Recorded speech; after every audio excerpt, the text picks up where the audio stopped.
I call on Government Order of the Day number 3. Exclusive Economic Zone and Continental Shelf Environmental Effects Transitional Provisions Amendment Bill, third reading. Mr Speaker. The Honourable Dr Nick Smith. Mr Speaker, I move that the Exclusive Economic Zone and Continental Shelf Environmental Effects Transitional Provisions Amendment Bill be now read a third time. Mr Speaker, this bill deals with the Exclusive Economic Zone, which amounts to an area 21 times the area of New Zealand's landmass. And prior to 2012, there was no environmental assessment of oil platforms, minerals activities or the like in that massive area of space. And I am proud to be part of a government that has actually provided for a robust system of scrutiny for activities that might take place in that area. But Mr Speaker, we have the issue of the 4 major platforms of activities that occur in that space and how we might transition them into the new regime. There are 4 operators: Shell Todd Oil Services with the Maui platform, the Australian Worldwide Exploration who run the Tui platform, OMV New Zealand on the Maori platform, and Origin Energy Resources with the Kupe platform.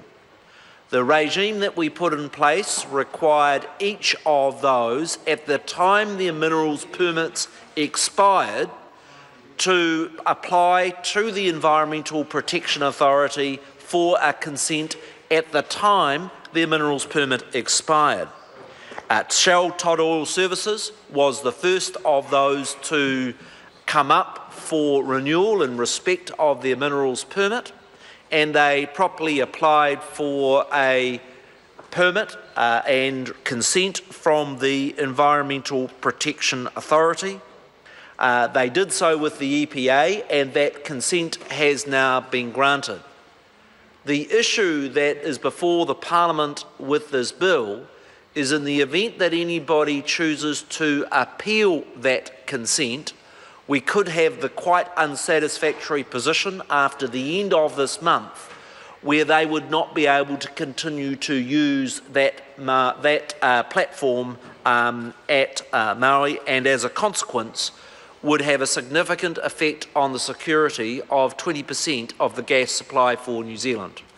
And what this bill simply makes plain, that in the event that that decision is appealed, that they can continue to use the consent and that platform through to the date when all of the appeal processes are concluded.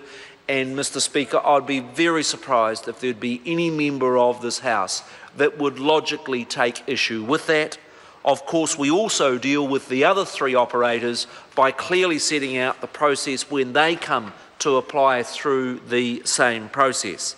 Mr Speaker, I want to commend the work that the Select Committee did and the work of the Committee of the House that finalised this bill. A future reapplication will now be required over a period of 9 months.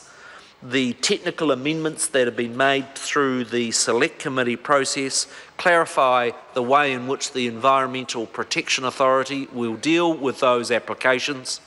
With these additional transitional provisions, we will end up with a sensible regime in which we can bring those previous permits in when we did not have a regime for the assessment of environmental effects for those applications previously made. It is a sensible bill.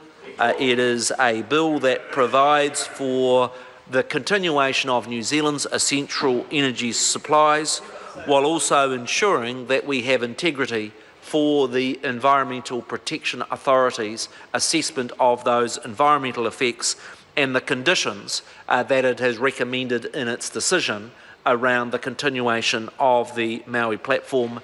And for all those reasons, I commend this bill to the House. The question is that the motion be agreed to. Point of order, Chris Hipkins. Mr. Speaker, with only 1 minute to go before 6 o'clock, I seek leave for the House to conclude early so that the next speaker gets the full 10-minute allocation uninterrupted. For Leave is sought for that purpose. Is there any objection? There is no objection. Members, this debate is interrupted and set down for resumption next sitting day, and the House stands adjourned until 2 p.m. on Tuesday, the 23rd of June. Good evening.